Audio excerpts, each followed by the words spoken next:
Good evening Rahul. Start कर रहे हैं। देखो हम लोग लास्ट क्लास में डिस्क्वालिफिकेशन पढ़ रहे थे, तो उसका एक बार कंटिन्यू करते हुए आगे बढ़ते हैं, क्योंकि ये टॉपिक आगे भी डिस्क्वालिफिकेशन वाले पार्ट को कवर करेगा कि एक ऑडिटर का अपॉइंटमेंट में क्या डिस्क्वालिफिकेशन है।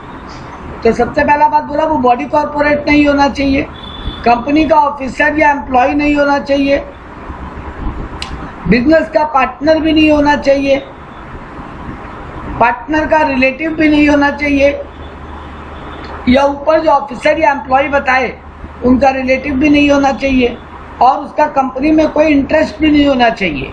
इंटरेस्ट का मतलब holding up to 1 lakh rupees share, ऐसा कुछ नहीं होना चाहिए।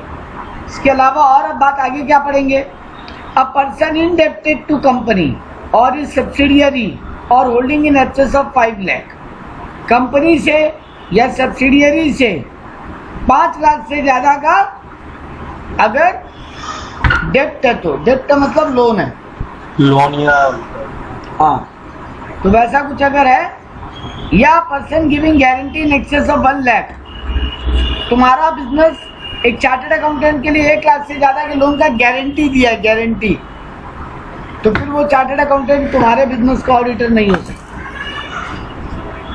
अ पर्सन और फर्म डायरेक्टली और indirectly business relation with company, subsidiary, holding, कोई कमर्शियल ट्रांजेक्शन और ऑर्डिनरी डील ऑफ गुड्स अगर है, मतलब वो तुम्हारे बिजनेस का डेटर या बड़ा कोई क्रेडिटर है, तुम जिससे ऑडिट करवा रहे हैं वो तुम्हारे बिजनेस का बड़ा डेटर या क्रेडिटर है, तो ये भी अलाउड, तब फिर वो तुम्हारे फर्म का ऑडिटर नहीं हो सकता। तो डायरेक्टली तो रजिस्ट्रेशन में आ जाएगा। हाँ, लेकिन 2 इम्पोर्टेंट बात बोला, ये गुड्स का डील में बहुत ही इम्पोर्टेंट बात बोला कि अगर वो जो ट्रांजेक्शन है वो आर्म्स लेंथ प्राइस पे है, मतलब फेयर प्राइस पे है, तब फिर ठीक है। वो चार्टेड के साथ तुम्हारा जो भी गुड्स का लेन देन है वो तुम्हारा डेटर या क्रेडिटर है, तो फिर तुम्हारा उसके साथ डील आर्म्स लेंथ प्राइस पे हो रहा है, एक हाथ का दूरी। एक हाथ का दूरी मतलब रिलेशन नहीं है, यानी तुम फेयर प्राइस चार्ज कर रहे हो उससे, तब फिर ठीक है। और सीए रिलेटेड सर्विस दे सकता है। देखो वो तुम्हारा डेटर क्रेडिटर नहीं हो सकता, ये बात नियम से पढ़े, लेकिन डेटर क्रेडिटर होने वाला में एक इम्पॉर्टेंट बात है, सर वो मेरा सीए है तो मेरे को तो सर्विस देगा और वो सर्विस का पेमेंट तो बाकी होगा, तो फिर तो मेरा डेटर बन गया, तो फिर आगे वो मेरा ऑडिट नहीं कर सकता। नहीं, ऐसा नहीं है, सीए का सर्विस दे सकता है वो तुमको, और उसका अगर उधार बाकी है तो वो वहाँ पे दिक्कत नहीं देगा, उसको आगे ऑडिटर बने रहने। A person whose relative is a director or employee of KMP in a company. तो वो एक बार बोल दीजिए, वो एट आर्म्स वाला बस ट्रांजैक्शन वाला बता दीजिए। आर्म्स लेंथ प्राइस का मतलब होता है एक हाथ का दूरी, मतलब फेयर प्राइस, मतलब हम उसको कम दाम में सामान नहीं दे रहे क्योंकि वो मेरा कोई रिलेटिव लगता है। अच्छा अच्छा, मतलब नॉर्मल मार्केट में जितना हम चार्ज कर रहे हैं बाकी से उतना उससे भी चार्ज कर रहे हैं एकदम। A person whose relative is a director or employee or KMP in a company, कोई आदमी जो सीए है उसका कोई रिलेटिव, रिलेटिव यहाँ का मतलब भाई बहन, पापा मम्मी वाइफ, इन्हीं का बात हो रहा है। रिलेटिव मतलब ब्लड रिलेशन का बात हो रहा है। उस कंपनी में डायरेक्टर है या उस कंपनी का एम्प्लॉई है या उस कंपनी का की मैनेजरियल पर्सन है, तो फिर तुम उस कंपनी में या उस बिजनेस में ऑडिटर नहीं बन सकते। ये वाला बहुत इंपॉर्टेंट है, इसको हम स्टार लगाया। एक आदमी है जो सीए इन प्रैक्टिस है, लेकिन वो कोई बिजनेस में जॉब भी करता है, तो फिर वो ऑडिटर नहीं बन सकता। सर मेरा बिजनेस में जॉब नहीं करता, नहीं, कोई भी बिजनेस में जॉब नहीं करता, मतलब एक चार्टेड इन प्रैक्टिस को एम्प्लॉयमेंट में होना अलाउड नहीं है। बात समझिए ये वाला, मतलब हम एक टाइम में 2 काम नहीं कर सकता कि हम सीए इन प्रैक्टिस भी है और कोई नौकरी भी कर रहे हैं। कुछ जॉब अलाउड है, जैसे टीचिंग का जॉब अलाउड है, कुछ जॉब अलाउड है इंस्टीट्यूट की तरफ से, वो तुम पढ़ोगे जब सीए फाइनल में ऑडिट का एथिक्स पढ़ोगे, ऑडिटर का एथिक्स, वहाँ पे प्रॉपरली रूल लिखा हुआ है एकदम कि एक चार्टेड क्या कर सकता है और क्या नहीं कर सकता। लेकिन नॉर्मली रूल क्या बोल रहा है, अगर वो कहीं पे नौकरी कर रहा है तो वो सीए इन प्रैक्टिस नहीं हो सकता। A person holding more than 20 audit, अगर हम 20 से ऑलरेडी ज़्यादा अदर देन ओपीसी, स्मॉल या प्राइवेट कंपनी, इनको छोड़ के अगर हम 20 से यानी पब्लिक लिमिटेड कंपनी का अगर हम 20 से ज़्यादा ऑडिट ले रखा है तो एक और ऑडिट हम नहीं ले सकता, नहीं ले पा। तो हमको एक हमेशा एक सर्टिफिकेट देना पड़ेगा। Company must obtain a certificate of not holding audit in excess of limit. तो जब भी कोई कंपनी हमको ऑडिट देगा वो कंपनी मेरे से एक सर्टिफिकेट ले लेगा कि हम 20 से ज़्यादा ऑडिट कहीं पे होल्ड नहीं करते। A person convicted by court in offence of a fraud, तो फिर हम 10 साल तक कहीं भी ऑडिटर नहीं बन पाएंगे ऑडिट नहीं करते अगर हम फ्रॉड में कहीं पर कन्विक्टेड हुए। अगर ऐसा कोई डिस्क्वालिफिकेशन बाद में आता है, देखो पहले से ये सब डिस्क्वालिफिकेशन है तो हम ऑडिटर बन ही नहीं सकता, लेकिन अगर मेरे ऑडिटर बनने के बाद डिस्क्वालिफिकेशन आया तो बोलो क्या होगा? हमको पोस्ट खाली करना पड़ेगा तुरंत। कैजुअल वैकेंसी हो जाएगा। हाँ, हमको तुरंत वैकेंसी करना पड़ेगा, इसको कैजुअल वैकेंसी बोलेंगे। निकाल देंगे उसको, एकदम खुद ही छोड़ देगा, और अगर नहीं छोड़ेगा तो डिस्क्वालीफाई होगा, तो वैसे भी वो डिस्क्वालीफाई हो जाएगा, मतलब सीए इन प्रैक्टिस नहीं रह पाएगा, तो उसको खुद ही छोड़ना पड़ेगा। अच्छा, ऑडिटर का रेम्यूनरेशन कैसे फिक्स होता है? ये कंपनी फिक्स करता ही नहीं, जीएम, मतलब शेयर होल्डर के मीटिंग में कंपनी का जो बोर्ड ऑफ डायरेक्टर है पहले से वो एक अमाउंट फिक्स करेगा और शेयर होल्डर के सामने उसको प्रेजेंट करेगा। अब शेयर होल्डर उसको वोट करके फाइनलाइज करेगा। फर्स्ट ऑडिटर कौन फिक्स? एसआर ही पास होगा, एसआर पास होगा नहीं, ओआर पास होगा। अच्छा, फर्स्ट ऑडिटर का remuneration board of director fix करता है, बाद बाकी का शेयर होल्डर ही नहीं जी। रेम्यूनरेशन जो है ना वो इन एडिशन होना चाहिए। अगर हम तुम्हारे बिजनेस के लिए कोई एक्सपेंस कर रहे हैं तो वो हम अलग से वसूल करेगा, वो मेरे रेम्यूनरेशन का पार्ट नहीं होगा। और मान लो तुम्हारे को हम कहीं और रिप्रेजेंट कर रहे हैं, मान लो हम तुम्हारा ऑडिटर है, तो ऑडिट का तो फीस मान लो हम फिक्स किया है कि साल का हम 3 लाख लेगा, लेकिन तुमको हम गया इनकम टैक्स डिपार्टमेंट में रिप्रेजेंट करने के लिए या कोई कोर्ट या कोई जगह हम तुम्हारा एज ए रिप्रेजेंटेटिव बन के गया तो हम उसका अलग से फीस ले सकते हैं, वो मेरे रेम्यूनरेशन का पार्ट नहीं होगा। और मान लो तुम्हारा कोई खर्चा हम कर दिया तो वो खर्चा हम अलग से वसूल कर सकते हैं, वो मेरा पार्ट ऑफ द रेम्यूनरेशन नहीं होगा। अरे ऑब्वियस सा बात है ना, तुम्हारा कहीं पे कोई जीएसटी, मान लो तुम्हारा जीएसटी रजिस्ट्रेशन करवाना था और रजिस्ट्रेशन का 2000 रुपया चार्ज लगा, तो वो 2000 रुपया का चार्ज हम अपनी जेब से थोड़ी देगा, हम तो क्लाइंट से ही वसूल करेगा।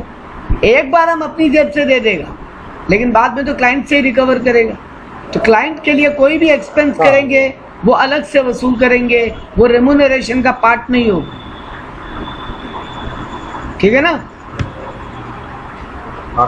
एक इंपॉर्टेंट नोट है, इफ विदाउट फी डिसाइडेड, अगर बिना फी डिसाइड किए ही हम एंगेजमेंट लेटर साइन कर लिया फिर भी एंगेजमेंट लेटर वैलिड होगा। मान लो मेरा रेम्यूनरेशन फिक्स ही नहीं हुआ, लेकिन हम तुम्हारा ऑडिटर बनने का लेटर को साइन कर दिया, अपॉइंटमेंट लेटर को साइन कर दिया, इसका मतलब ये थोड़ी ना कि अपॉइंटमेंट लेटर इनवैलिड हो जाएगा। सर बाद में डिसाइड कर लेंगे फीस, तो फीस नहीं डिसाइड हुआ इस बात के लिए एंगेजमेंट लेटर इनवैलिड नहीं होगा। ये एक इम्पॉर्टेंट केस के लिए कहानी है, तुमको एग्जाम में कोई केस स्टडी देके बोल सकता है, तो ये ध्यान रखना कि फीस डिसाइड हुआ या नहीं हुआ उससे कोई फर्क नहीं पड़ता, अपॉइंटमेंट वैलिड रहेगा, बाद में फीस डिसाइड होगा। Power and duties of auditor and auditing standard, तो एक ऑडिटर का पावर क्या होगा? ऑडिटर का पावर होगा वो बुक्स ऑफ अकाउंट को एक्सेस कर सकता है, तुम्हारा सारा वाउचर्स बिल इनवॉइस को वो चेक कर सकता है, access records and subsidiaries other records को भी चेक कर सकता है, तुम्हारी सब्सिडियरी कंपनी के रिकॉर्ड को भी चेक कर सकता है। ड्यूटी क्या होगा? तुम्हारा लोन एंड एडवांसेस का इंक्वायरी करना मेरा ड्यूटी बनता है, लोन के अगेंस्ट में कोई सिक्योरिटी है तो वो सिक्योरिटी अभी भी वैलिड है कि नहीं वो चेक करना या वो पूछना मेरा ड्यूटी बनता है। सिर्फ बुकिश एंट्री को देख के हम कोई डिसीजन नहीं लेगा। अगर हमको लग रहा है कोई सिर्फ बुकिश एंट्री है लेकिन वो कंपनी के फेवर में नहीं है तो उसके बारे में हम क्वेश्चन करेगा। Share debenture sold to less value, अगर कंपनी शेयर या डिबेंचर बेच रहा है कम वैल्यू पे तो मेरे को कंपनी से सवाल पूछने का ये मेरा ड्यूटी बनता है कि आप इन लोगों को कम में क्यों दे रहे हैं, बाकी लोगों को ज़्यादा में क्यों दे रहे हैं। Loan and advance shown as deposit, company कोई लोन या एडवांस दिया है तो उसको तो अलग से दिखाना चाहिए ना। हेड होता है ना बैलेंस शीट में, short term loan and advance, long term loan and advance, disclose करना पड़ेगा। हाँ, तो ये अलग से डिस्क्लोज करना पड़ेगा। इसको डिपॉजिट बोल के नहीं दिखा सकते। अगर कंपनी ऐसा कर रहा है कि उसको डिपॉजिट में दिखा दिया, पब्लिक डिपॉजिट में, तो फिर हम कंपनी से पूछेगा कि ये लोन एडवांस है तो आप इसको अलग से क्यों नहीं दिखा रहे। मतलब मेरा ड्यूटी बनता है एज ऑडिटर कि कई एक मैटर में हम कंपनी से क्वेश्चन करें, सिर्फ ऊपरी तौर पे देख के नहीं निकल जाए। कोई पर्सनल एक्सपेंस अगर कंपनी अपने रेवेन्यू में चार्ज किया है, मतलब पर्सनल खर्चा डायरेक्टर का या कंपनी के मैनेजमेंट के किसी आदमी का, अगर सोल प्रोप्राइटर है तो ओनर का, अगर पार्टनरशिप फर्म है तो पार्टनर का, अगर कोई पर्सनल खर्चा बुक्स ऑफ अकाउंट्स में है तो उसका इंक्वायरी करना मेरा ड्यूटी बनता है। शेयर मनी रिसीव्ड एक्चुअली और नॉट, कंपनी शेयर अलॉट तो कर दिया एम्प्लॉइज को, डायरेक्टर को या फिर बड़े शेयर होल्डर्स को और उनसे पैसा नहीं लिया अब तक, तो मनी रिसीव क्यों नहीं हुआ, ये सवाल पूछना मेरा ड्यूटी बनता है as auditor.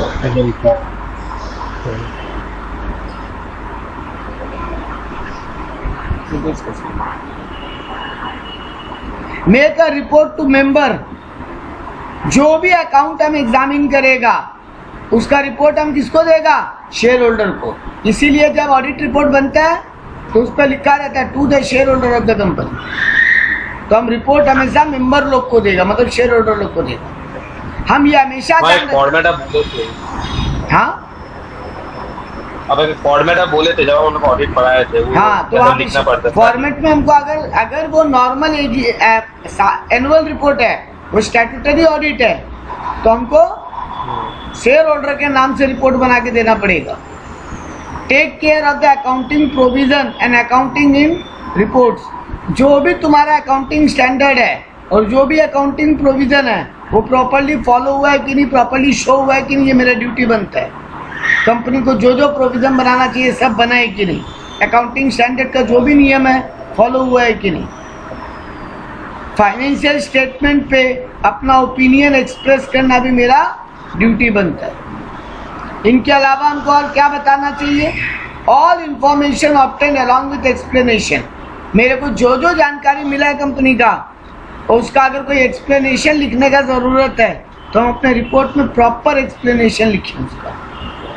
Proper books of account kept by company और नॉट, हमको ये बताना पड़ेगा company proper books of accounts maintain कर रहा है कि नहीं। ब्रांच का बुक्स भी हमको रिसीव करना पड़ेगा और अपने रिपोर्ट में उसके बारे में भी लिखना पड़ेगा कि ब्रांच का अकाउंट्स ठीक से है कि नहीं। मान लो ब्रांच का ऑडिट हम नहीं कर रहे हैं, कोई बात नहीं, जो भी आदमी ब्रांच का ऑडिट कर रहा है उससे रिपोर्ट लेके हमको दिखाना, अपने रिपोर्ट में उसको इंक्लूड करना पड़ेगा। इफ देखो लिखा है हाँ सर, बोल रहे हैं कि यहाँ पर सुनिए, ब्रांच तो सर मान लीजिए एक कंपनी का तो बहुत ब्रांच होगा और बहुत अलग अलग स्टेट भी तो हो सकते हैं, तब क्या सारा ब्रांच का क्या ऑडिटर का एक ऑडिटर क्या वो रिपोर्ट मंगा लेगा सबसे? एकदम मंगवाना पड़ेगा। अगर हम हेड ऑफिस का ऑडिटर है तो बेटा जी अल्टीमेट फाइनल बैलेंस शीट तो हम ही बनाएगा ना। तेरा पूरा इंडिया में 150 ब्रांचेस हैं, लेकिन तेरा जो कोलकाता हेड ऑफिस है उसका ऑडिटर अगर हम है तो हमको तो ब्रांच का भी रिपोर्ट को अल्टीमेटली बैलेंस शीट तो एक बनेगा ना कंपनी का, 100 हाँ तो एक बनेगा बेटा, तो बिना बाकी रिपोर्ट देखे हम कैसे बोल देंगे ये बैलेंस शीट सही है। हो सकता है ना तेरे बैलेंस शीट में जो ब्रांच का डिटेल डाला हुआ वो गलत है, तो हम ब्रांच का ऑडिट रिपोर्ट देखे बिना कैसे समझेंगे। तो यहाँ पे लिखा है देखो, if other auditor done branch audit then report obtained or not, तो वहां से हमको रिपोर्ट मिला कि नहीं मिला, ये भी हमको अपने नोट में लिखना पड़ेगा। Balance sheet PL are in accordance with books of accounts or not, तुम जो voucher, journal entry, trial balance हमको दिखाया है, तुम्हारा बैलेंस शीट पीएल उसके अकॉर्डिंगली है कि नहीं, ये भी हमको अपने रिपोर्ट में लिखना पड़ेगा। अकाउंटिंग स्टैंडर्ड प्रॉपर्ली कंप्लाइड और नॉट, एनी एडवर्स ओपिनियन, अगर कोई एडवर्स ऑब्जर्वेशन है मेरा, कोई एक बात है जिस पे मेरा नेगेटिव ओपिनियन है कंपनी के बारे में, तो वो भी हमको अपने रिपोर्ट में डिटेल में लिखना पड़ेगा। तो ये सब बातें हमको अपनी रिपोर्ट में लिखना पड़ेगा।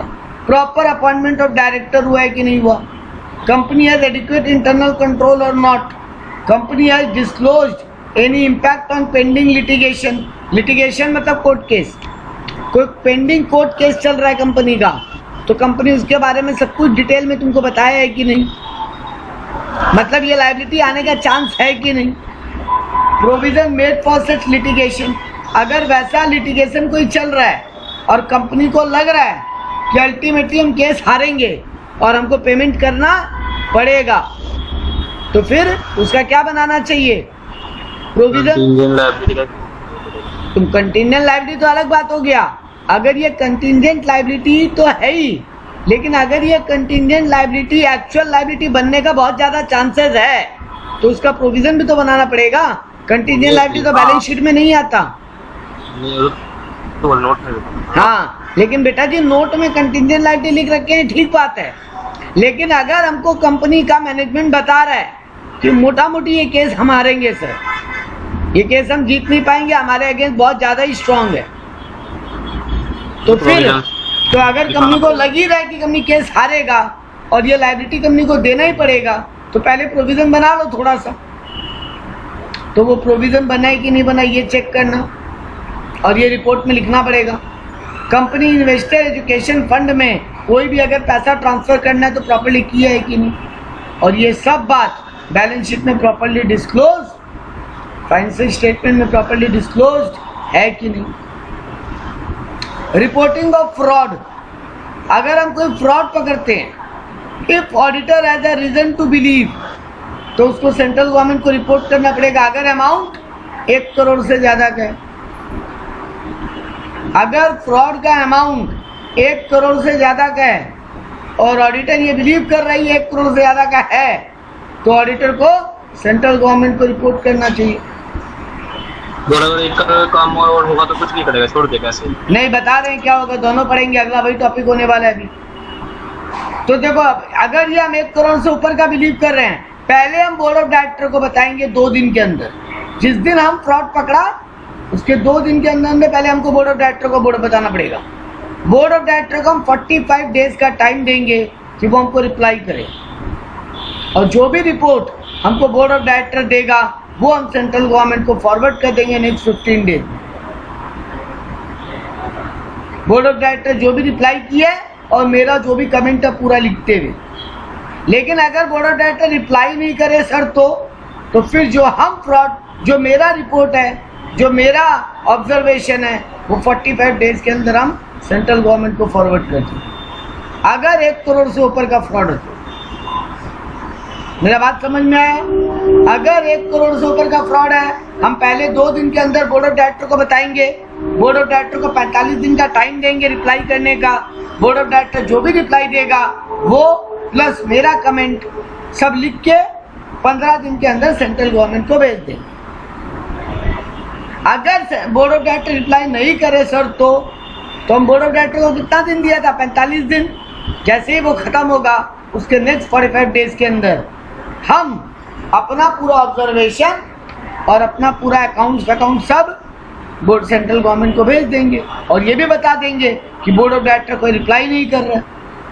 यहाँ सेंट्रल गवर्नमेंट का मतलब क्या है, MCA, ministry of corporate affairs के सेक्रेटरी को हम भेज देंगे। अरे सेंट्रल गवर्नमेंट मतलब निर्मला ताई को थोड़ी ना भेजेंगे, ठीक है ना। रजिस्टर्ड पोस्ट विद एडी वाला, रजिस्टर्ड पोस्ट विद एडी, ये एडी वाला कंसेप्ट पहले भी बताए थे। जब भी हम रजिस्टर्ड पोस्ट से कोई डॉक्यूमेंट भेजते हैं तो एक ऑप्शन होता है विद एडी या विदाउट एडी। एडी का मतलब होता है एक्नॉलेजमेंट डीड, एक स्लिप अटैच होगा। अगर हम विद एडी भेजेगा थोड़ा सा चार्ज ज्यादा लगता है, लेकिन एक स्लिप अटैच होगा। जिसको ये डॉक्यूमेंट गया है वो स्लिप पे साइन करेगा और पोस्टल डिपार्टमेंट वो स्लिप वापस मेरे को मेरे घर पे भेजेगा, ताकि ये प्रूफ हो जाए कि हम जिसको जो डॉक्यूमेंट भेजा था उसको मिल गया, मेरे पास एविडेंस रहे। कल को वो ये नहीं बोल सके हमको तो ऐसा कोई डॉक्यूमेंट मिला ही नहीं। तो विथ रजिस्टर्ड पोस्ट आपका रिसीप्ट कॉपी है। हाँ, एक टाइप का ये रिसिप्ट कॉपी है कि सामने वाले को मिल गया मेरा डॉक्यूमेंट। तो जब भी तुम कोई इंपॉर्टेंट कुरियर भेजते हो ना, तो हमेशा भी रेडी करके भेजो। ज्यादा नहीं, 5 रुपए या 10 रुपए एक्स्ट्रा लगते हैं, लेकिन उसका हम लोग को बोल, हाँ तुम लोगों को करने बोले, हाँ तुमको बोल रहे हैं हम ये बात कि जब भी कोई बहुत इंपॉर्टेंट डॉक्यूमेंट जो सामने वाले को मिला कि नहीं मिला ये जानना तुम्हारे लिए बहुत जरूरी है, और एक प्रूफ के रूप में तुम्हारे पास रखना बहुत जरूरी है। कल को तुम फंस सकता है, सामने वाला बोल दे हमको तो मिला ही नहीं ये डॉक्यूमेंट। तो भैया जी एक काम हमेशा करो, विथ एडी करके भेजो, ताकि तुम्हारे पास एक स्लिप दोबारा साइन होके आ जाए और कल को तुम नहीं फंसो।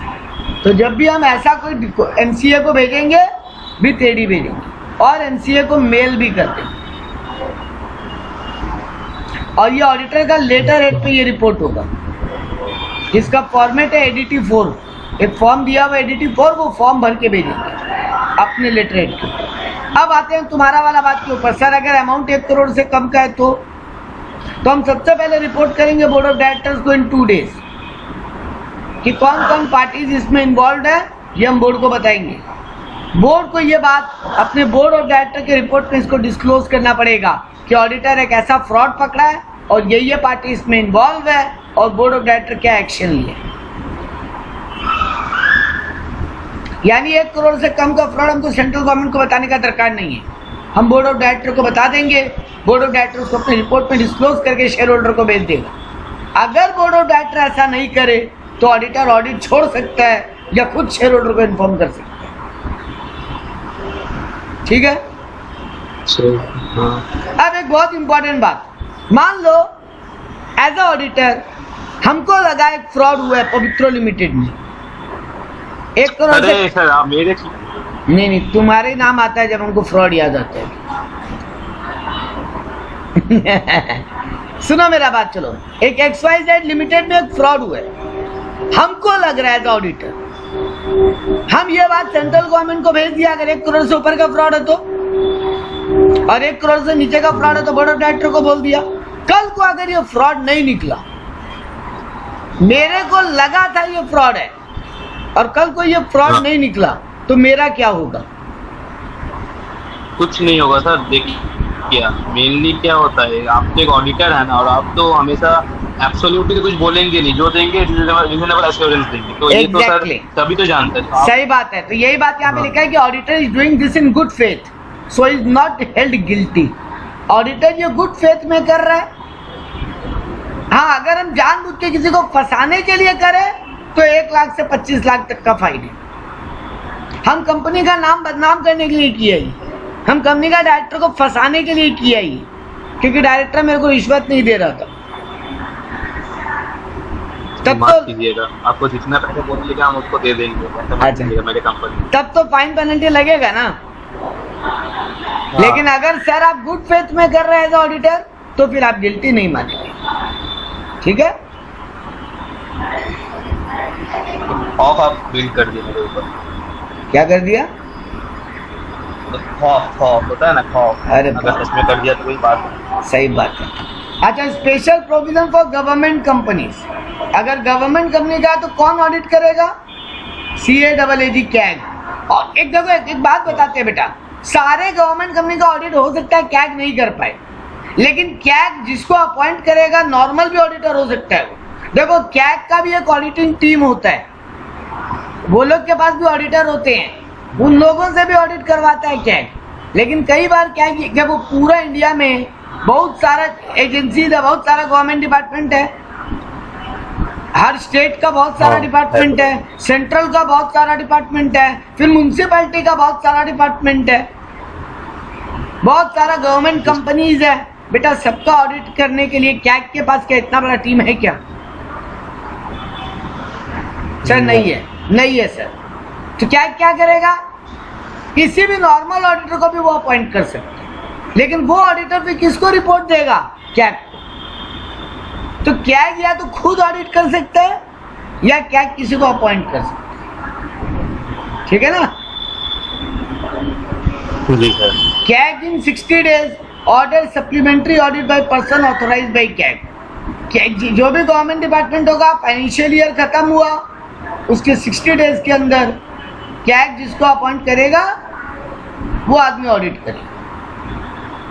Comment on report and inform company and other person, फिर कैग अपना कमेंट देगा और कंपनी को रिपोर्ट दे देगा।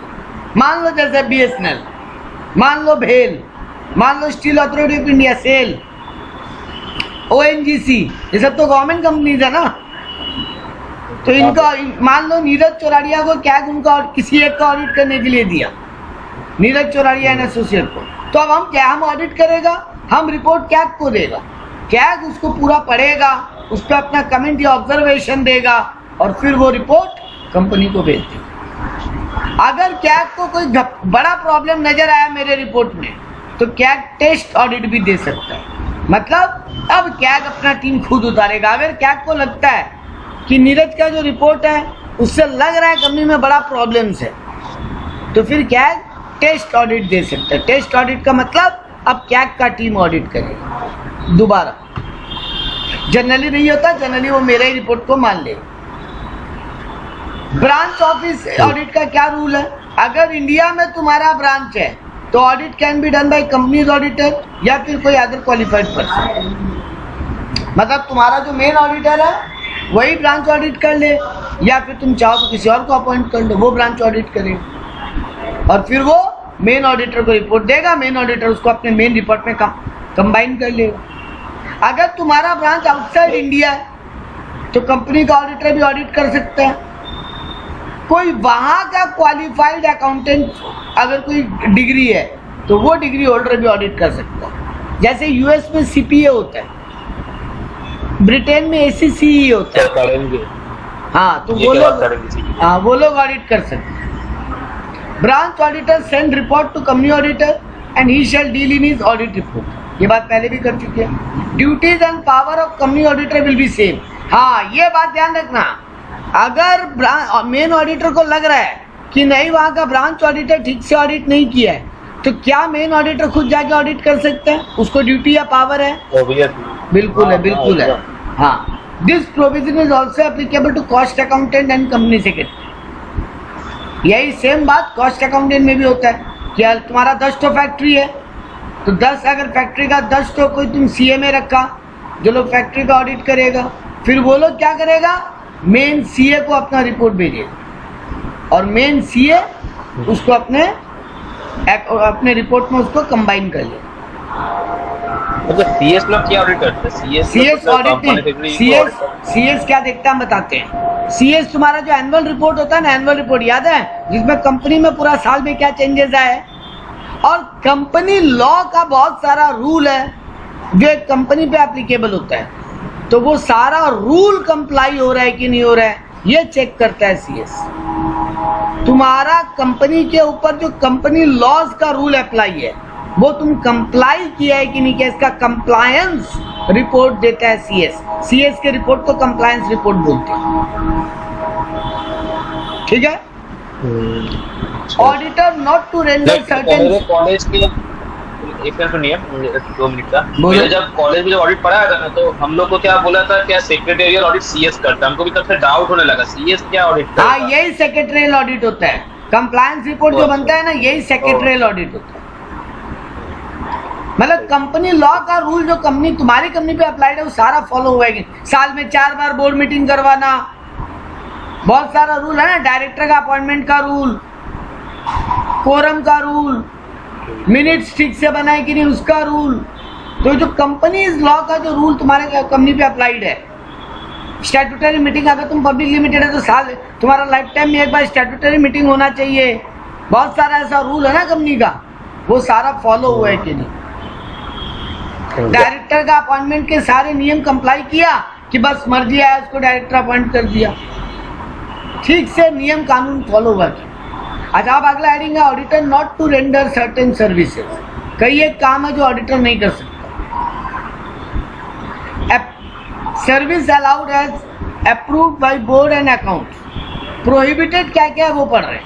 अलाउड क्या क्या है, जो तुमको कंपनी का बोर्ड ऑफ डायरेक्टर और अकाउंटिंग स्टैंडर्ड अलाउ करता है वो सब काम तुम कर सकते हो। क्या नहीं कर सकता वो सुनना। बुक कीपिंग बनाना मतलब कंपनी का अकाउंट बनाने का काम तुम नहीं कर सकते। तुम्हारा काम चेकिंग है, तुम ही बनाया, तुम ही चेक किया, तो फिर चेक क्या किया। तो ऑडिटर का काम है अकाउंट को ऑडिट करना, चेक करना, बनाना नहीं। हालांकि ये बात सबसे बड़ा झूठ है। मैक्सिमम कंपनीज में ऑडिटर क्या करता है, अपने आदमी भेज देता है, एक स्टाफ, वो पहले अकाउंट बना देता है, बाद में ऑडिटर चेक करता है। ये होता है। अगर हम तुम्हारा मेन ऑडिटर है, स्टैट्यूटरी ऑडिटर, तो तुम्हारा इंटरनल ऑडिट हम नहीं कर सकते। तुम्हारा कंपनी का फाइनेंशियल इन्फो बनाने का सिस्टम हम नहीं बना के दे सकता। मतलब तुमको हम सॉफ्टवेयर डेवलप करके नहीं दे सकता। पूरा अकाउंट कैसे बनेगा उसका सिस्टम तुमको हम बना के नहीं देगा, वो तुम खुद करो। एक्चुरियल सर्विस हम नहीं दे सकता। एक्चुरियल सर्विस क्या होता है, तुम्हारा कोई एसेट वगैरह का वैल्यू निकालना, एक्सपर्ट एडवाइस होता है ना उसमें। तुम्हारा बिल्डिंग का कितना वैल्यू है, तुम्हारे यहाँ पे कोई एसेट है उसका आज के दिन कितना वैल्यू होगा। एक्चुरी क्या करता है, एक्चुरी बड़े बड़े एसेट्स का वैल्यूएशन करता है। तो वो वैल्यूएशन का सर्विस एक चार्टर्ड नहीं दे सकता, वो दे भी नहीं पाएगा। एक बिल्डिंग देख के हम कैसे बता देगा उसका वैल्यू कितना होना चाहिए। हाँ, इन्वेस्टमेंट एडवाइजरी सर्विस।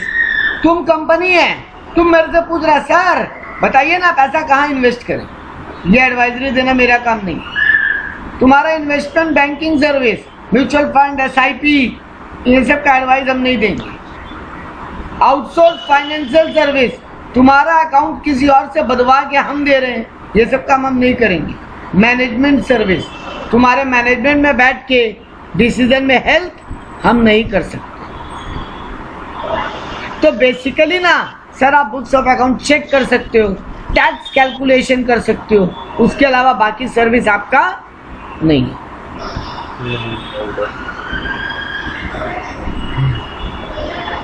ये क्या था, हाँ ये रिलेटिव का डेफिनेशन दिया, पीछे पढ़े थे ना कि ऑडिटर रिलेटिव नहीं होना। ऑडिटर का रिलेटिव अगर तेरे यहाँ जॉब करता है तो फिर वो आदमी तेरे यहाँ ऑडिट नहीं कर सकता।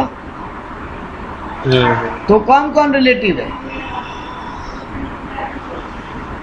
ये वाला टॉपिक हाँ ये कुछ काम का नहीं है, बेकार टॉपिक। ऑडिटर टू साइन, हाँ बस लास्ट पेज है। Auditor to sign audit report. अगर हम इंडिविजुअल ऑडिटर है तो फिर हम ही साइन करेगा। अगर मेरा पार्टनरशिप फर्म या LLP है तो जो CA तुम्हारे यहाँ ऑथराइज है, मतलब मेरे यहाँ 6 पार्टनर है, तो पवित्रो लिमिटेड का जो मेरा चार्टेड तुमको हम ऑथराइज किया वही साइन करेगा। राहुल लिमिटेड में भी जिस चार्टेड को ऑथराइज किया वही साइन करेगा। मतलब ऐसा नहीं है कि फर्म का कोई भी पार्टनर उठ के साइन कर देगा, ये नहीं चलेगा। जिसको ऑथराइज किया वही साइन करेगा। प्रॉपर क्वालिफिकेशन देखना पड़ेगा, वो ऑडिटर क्वालिफाइड है तो, वो प्रॉपर ऑब्जर्वेशन कमेंट वगैरह सब दिया है तो उसके बाद ही साइन करेगा। जनरल मीटिंग में पहले मेंबर लोग इंस्पेक्ट करेगा, उसके बाद ऑडिटर साइन करेगा। मतलब पहले शेयर होल्डर लोग अप्रूव करेगा अकाउंट्स, उसके बाद ऑडिटर का फाइनल सिग्नेचर होगा। ऑडिटर को जनरल मीटिंग अटेंड करने का राइट होगा, ऑडिटर को अटेंड करना पड़ेगा AGM। उसको भी नोटिस मिलना चाहिए कब AGM है, कहाँ पर है, वो भी AGM में आएगा, या उसका कोई रिप्रेजेंटेटिव आएगा जो कि CA होना चाहिए। मतलब या तो ऑडिटर खुद आके मीटिंग में बैठेगा या ऑडिटर का कोई रिप्रेजेंटेटिव आएगा जो कि चार्टेड होना चाहिए। CA इन प्रैक्टिस जरूरी नहीं है लेकिन CA होना चाहिए, उसको भी वहाँ बोलने का हक होगा। उसके बाद ही वो, मतलब शेयर होल्डर लोग क्वेश्चन पूछेंगे, वो ऑडिटर या उसका रिप्रेजेंटेटिव रिप्लाई करेगा, सब कुछ सब कुछ सेटिस्फाई हो जाएगा, उसके बाद वो रिपोर्ट फाइनलाइज होगा। अगर इस एक्ट का कोई भी रूल टूटता है तो पेनल्टी क्या है, 25,000 से लेके 5 लाख तक कंपनी को। अगर कंपनी कोई रूल तोड़ता है तो कंपनी को 25,000 से 5 लाख तक का फाइन है। अगर कंपनी का ऑफिसर कोई रूल तोड़ेगा तो 10,000 से लेके 1 लाख तक का ऑफिसर को फाइन और 1 साल का जेल भी। ऑडिटर को भी सजा है सर, 25,000 से 5 लाख तक ऑडिटर को भी फाइन है। अगर ऑडिटर बिल्कुल ही फ्रॉड किया जानबूझ के तो 1 साल तक का जेल भी है।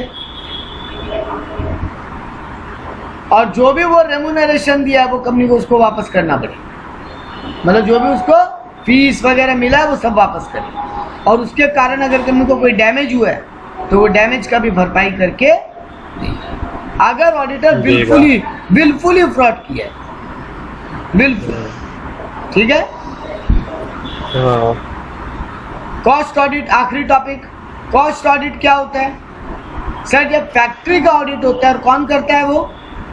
CMA in practice. तो ये कौन प्रेस्क्राइब करता है कि किस फैक्ट्री का ऑडिट होना पड़ेगा? सेंट्रल गवर्नमेंट प्रेस्क्राइब करता है। सेंट्रल गवर्नमेंट एक ऑथराइज्ड बॉडी बना रखा है जो कि सीएमए इंस्टीट्यूट है। वो सेंट्रल गवर्नमेंट को बताता है कि कब कब किसका ऑडिट होना चाहिए। जनरली किनका होगा? जो लोग एंगेज इन प्रोडक्शन, जिनका नेटवर्क। हाँ बोलो। अमाउंट का कोई लिमिट नहीं है, अमाउंट का कोई अभी लिमिट, ऐसे कोई लिमिट मेंशन नहीं हुआ अभी। हम बोला ना, time to time central government recommend करता है कि इतने नेटवर्थ वालों का या इतने टर्नओवर वालों का कॉस्ट ऑडिट होगा। Time to time central government बताता रहता है, कोई अमाउंट पहले से फिक्स नहीं करके रखा।